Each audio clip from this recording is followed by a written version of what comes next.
निसवणीला तसा वेळ घेतो तसा तो प्लॉट आपल्याला कटिंगला पण वेळ घेतो. म्हणजे आपण जरी मी म्हणतो 45, 35, 25 किलो जरी गड काढू शकलो, पण आपल्याला क्वांटिटीमध्ये जर माल निघाला नाही तर बॉक्स पॅकिंगवाले आपल्याला म्हणतात ही काय तुमचा माल आपल्याला चालत नाही, मला हे चांगला पण मी पिकअपवाल्याला पाठवून.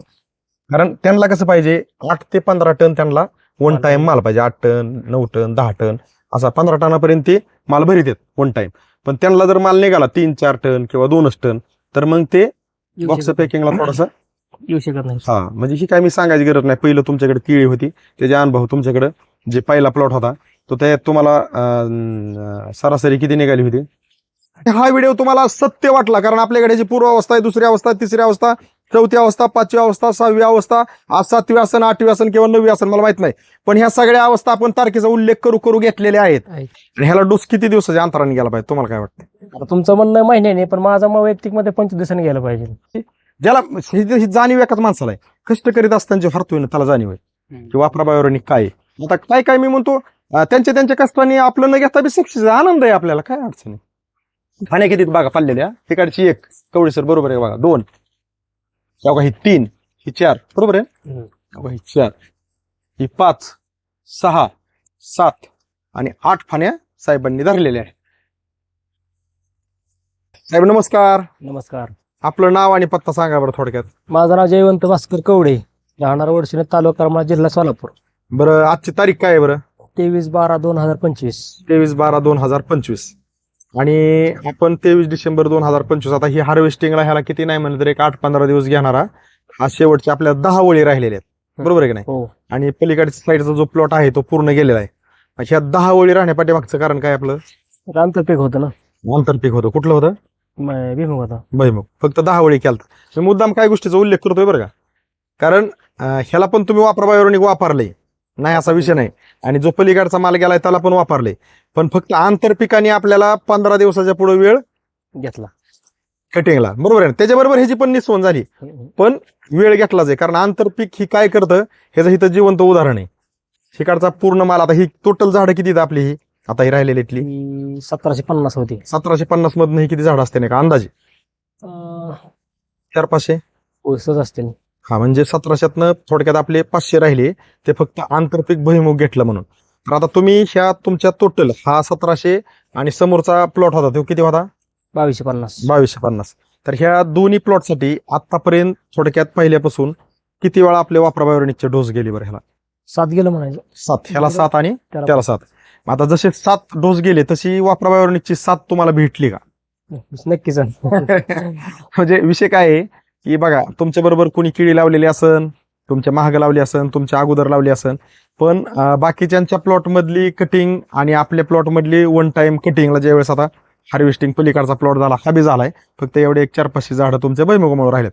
तर ती जी 2200 झाडं होती त्याच्यात तुमच्या आतापर्यंत किती गाड्या गेल्या? त्याच्यात 6 गेले की. आणि एक अंदाजे जी काय आता तुमच्या असत्यानं पावते, आपण तिथं घरी गेले तुम्ही दावले तर मी फोटो काढून ह्याच्यामध्ये व्हिडिओमध्ये दावण्याचा प्रयत्न करेन, पण प्रत्येक गाडी किती टनाच्या पुढे गेली, जी काय समजा कमी जास्त असेल, पण किती टनाच्या? 9 टनाच्या 8 टनाच्या पुढे गेली बाबा. किती 10 टनाच्या? टनाच्या पुढले सगळे ते. 10 टनाच्या पुढच्या गाड्या आणि 6 गाड्या गेल्यात. मग 10 टनांनी जरी सरासरी पकडलं तर किती माल निघाला? 60 टन, बरोबर आहे नाही? आणि झाडं होती किती? 2250. आता आपल्याला तिथे गेल्यावर अजून मेळ लागेल की तुम्ही ज्यावेळेस पावत्या धावताय त्यावेळेस आपल्याला 32ची रास बसली, 30ची रास बसली का नेमकी 28ची रास बसली. कारण रास कितीची ही आपल्याला टोटल झाड अधिक गेलेला टोटल माल त्याच्यानुसार आपण काढू शकतो.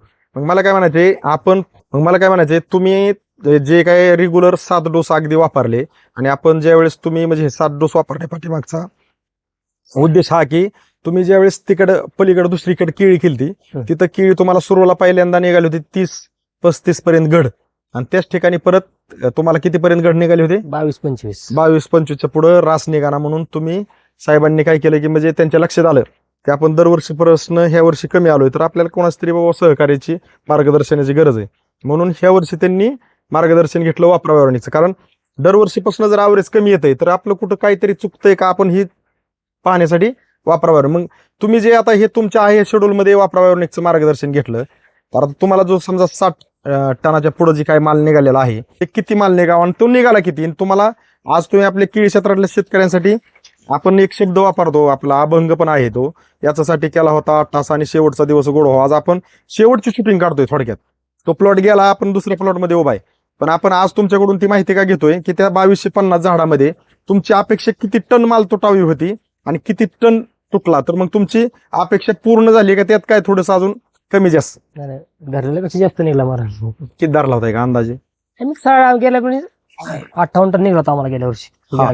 हा हा 65-70 पण धरलं होतं, पण सहज निघू शकते. अजून 5 टन माल मागे आहे. हा हा म्हणजे मी का मुद्दाम विचारतोय की तुम्ही जो खर्च केलाय, कष्ट केलंय, वेळ दिलाय, तर त्यानुसार झालं म्हणजे एकदम खूप. आता ज्यावेळेस तुमच्याकडे व्यापारी पाहायला यायचे केळी, त्यावेळेस तुम्हाला व्यापाऱ्यांना फोन करावे लागायचे की साहेब आमची केळी काढायला आली, या या या का ते तुम्हाला येऊन म्हणायचे की साहेब आम्ही तुमचा माल काढतो? म्हणजे ह्याच्यात ज्यावेळेस आपला माल क्वालिटीचा आणि क्वांटिटीमध्ये निघन, ह्यावेळेस आपला म्हणजे ज्यावेळेस आपला शेतकरी क्वालिटीचा आणि क्वांटिटीचा माल बनवतो की वन टाइम 1-2-3 गाड्या बाबा सहज निघत आहे, त्यावेळेस व्यापारी आपल्या महाग लागतो. क्वालिटीचा माल असेल तर, आणि जर नसेल तर शेतकऱ्याला व्यापाऱ्याच्या महागा लागावं लागतं.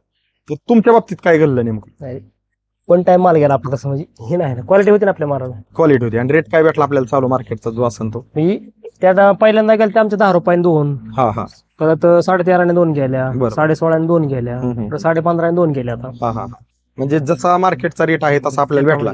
पण आपल्याला जो थोडक्यात मार्केटचा जो हायेस्ट आहे तो भेटला का त्याने 1-2-4 रुपये कमी भेटला? हायस्टच भेटला तसं. हायेस्ट भेटला. मग आता जे काही केळी क्षेत्रात शेतकरी आहेत, ज्यांची आता कुणी अगदी सप्टेंबरमध्ये लागण केली, कुणी नोव्हेंबरमध्ये केली, आता कुणी ह्या डिसेंबरमध्ये करतात, कुणी जानेवारी, फेब्रुवारी, मार्च पर्यंत आपले खूप शेतकरी केळी क्षेत्रातले लागण करतात.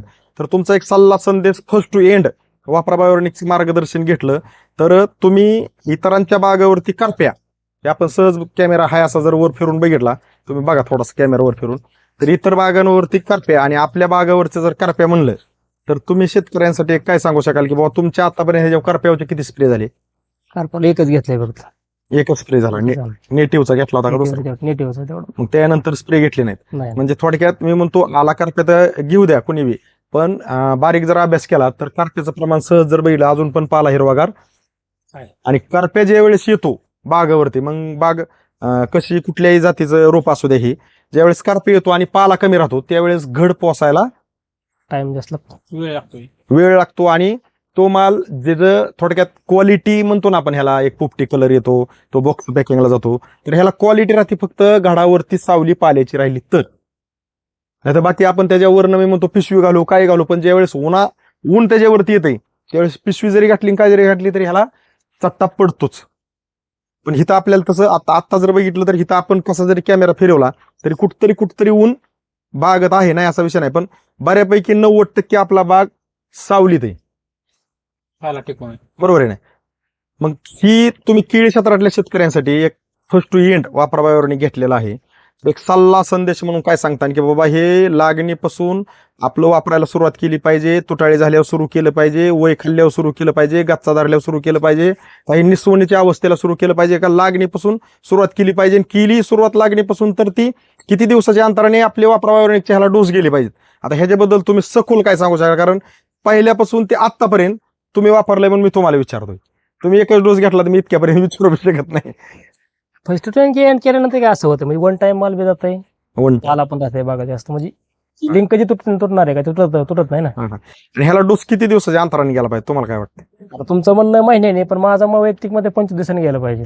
हा म्हणजे लिंक तुटत नाही, लिंक तुटत नाही. आणि हे तुम्ही अनुभव सिद्ध आणि वाढून किती एक डोस वाढतोय ना. हा एक डोस वाढतोय आणि एकदम 10 महिन्यात किती, 10 महिन्यात 50 दिवस म्हणजे एक्स्ट्रा एक डोस एक डोस जातो. नाही पण एक डोस जातोय. पण त्याचं तुम्हाला लक्षात आलं की आता बघा आम्ही खूप दिवसापासून म्हणतो की अगदी 30 दिवसाला तरी गेला पाहिजे. अगदी बरेच शेतकरी अगदी तो 30 दिवसाचा डोस अगदी 60 दिवसावर नेतात, म्हणजे दिवस वाढवतात. आता तुम्ही हे का अभ्यासपूर्वक बोलताय की तुम्हाला ते जाणवलंय 25 दिवसाला जर गेलं तर बरोबर ती जुळतंय. माझं वैयक्तिक मत असं आहे की कुणाची केळी 40,000 असन, 10,000 असन, 20,000 असन, 15,000 असन, 2,000 झाडांना फर्स्ट टू एंड करायचं वापरा बायोनिकचं मार्गदर्शन. ह्याचं कारण का केवढे सर तुम्ही टोटल आता ही 1750 आणि ती 2250, थोडक्यात तुम्ही 4,000 झाडाला वन टाइम घेतलं, कोणालाही न विचारता घेतली. नाही विचारलं. तुमचा काय अनुभव फेल गेला का, म्हणजे तुम्ही घेतलेला निर्णय? नाही मग माझं वैयक्तिक अगदी आपले हे पाहणाऱ्या शेतकऱ्यांना पण अगदी पहिल्या डोसवर त्यानंतर आम्हाला रिझल्ट जाणवला, आम्हाला विचारायची भानगड नाही. हा नाही, आपण इतकं ह्या व्हिडिओच्या स्वरूपातून का सांगायचा एक प्रयत्न करतो की तुमची केळी कितीही असू द्या, फक्त तुम्ही 2000 झाडांना फर्स्ट एंड का करा. केळीतले तोटे कुठले कुठले सांगतो. केळी लावली, पहिला तोटा तुटाळी, दुसरा तोटा त्यांनी वय खाणं, तिसरा तोटा त्यांनी गच्चा धरणं, आणि चौथा तोटा ऊन धरणं. पानं कमी राहते. आणि पाचवा तोटा असा आहे की ती प्लॉट खालीवर होणं. मग ही पाचवा तोटा, सहावा तोटा असा आहे ही सगळ्या तोट्यात ती, म्हणजे सगळ्या समस्येत ती केळी गावली की निस्वनीला वन टाइम होत नाही. वेळ घेणं. निस्वनीला वेळ घेतलं की हार्वेस्टिंगला वेळ घेते. मग हार्वेस्टिंगला वेळ घेते म्हणजे बॉक्स पॅकिंग सारखा जरी माल बनला तरी वन टाइम त्यांच्याकडे 10 ते 12, 13, 8 टन माल निघत नाही. त्यावेळेस तो माल कॅरेटला बॉक्स पॅकिंगचा द्यायची बारी येते आणि त्या ठिकाणी शेवटला खूप मोठा तोटा सहन करावा लागतो. पण हिथं मला काय म्हणायचं, तुम्ही आता पहिल्यापासून घेतलं, तुम्हाला हिथं प्लॉट खालीवर होणं, तुटाळी होणं, व्हायरसला बळी जाणं, उन्हाला बळी जाणं, गच्चा धरणं, वेळ घेणं, ह्या काही समस्येत आपण करप्याला बळी जाणं, ह्या सगळ्या समस्याच आहेत. आहे ते. म्हणजे रोड मी म्हणतो हवे आहे आणि त्याला टाकलेत गतिरोधक. गाडी कुठली असू दे त्या गतिरोधकाला एक तर ब्रेक दाबा, नाही तर मग तो आदळा जो बसणार आहे ती सहन करा. दोनच पर्याय आहेत. ब्रेक दाबला तर आदळा नाही, आणि ब्रेक नाही दाबला तर गाडी किती लाखाची असू द्या आपटणार त्याच्यावर. मग शेतकरी कुठला असू द्या, जमीन कुठली असू द्या, त्या जमिनीत कुठलंही पीक लावल्यावर जर समस्या वाढत चालल्या, करप्याच्या असत्यान, तुटाळ्याच्या असत्यान, गच्चा धरणं असन, वय खाणं असन, खालीवर होणं असन, तर आपल्या शेतकऱ्याला सुख अजिबात नाही. मी वैयक्तिक म्हणतो. तुम्हाला काय वाटतंय? हा, मग हे वापरावर तुम्ही वापरलं तर इथं निश्चिंत सोपी स्थिती होती. म्हणजे तुम्ही फक्त महिन्याला सोडायचंय आणि बिंदास राहायचे. आपलं तुमचं आहे ते रेग्युलर चालूच आहे, वॉटर सोलेबल चालू आहे, दाणेदार बेसाळ आपण भरतो, हे सगळं चालूच आहे. पण वय खाल्लं, टाकलेली खतं लागू व्हायना, जमिनीत पडून राहतात, मुळी चालाना, जमीन निभार आली, ह्या समस्याला कुठंही कसलंही तोंड द्यायची बारी आली का तुम्हाला? नाही. बरोबर आहे का नाही? नाही अडचण आली. म्हणजे मी म्हणतो आपला जो पण केळी क्षेत्रातला शेतकरी आहे ना, क्षेत्र किती असू द्या, तुम्ही 2000, 3000 झाडांपासून सुरुवात करा आणि फर्स्ट एंड करा. त्याचं कारण असं की तुमचा दरवर्षीचा खर्च वापराबाहेर इत्यादी ऍड केल्यामुळे वाढलेला खर्च, तुम्हाला निघणारं उत्पादन कसं निघालं, तुमची तुटाळी झाली का, प्लॉट खालीवर झाला का, वय खाल्लं का, गच्चा धरला का, करप्या वाढला का, निस्वन वन टाइम झाली का, सगळा माल बॉक्स पॅकिंगला गेला का, आणि तुम्ही ज्या प्लॉटला नाही वापरलं त्या प्लॉटची परिस्थिती काय झाली, ह्या प्लॉटची परिस्थिती काय झाली, ही ज्या वेळेस तुमच्याच घरात, आपल्याच घरात ज्याच्या त्याच्यात चर्चा चालती की हे स्वीकारल्यामुळं काय काय फायदे झाले आणि नाही स्वीकारल्यामुळे काय काय तोटे झाले, तिथनं पुढे त्याचा ते निर्णय घ्यावा की बाबा वापराबाहेर निघला आपण कंटिन्यू करावं का नाही करावं.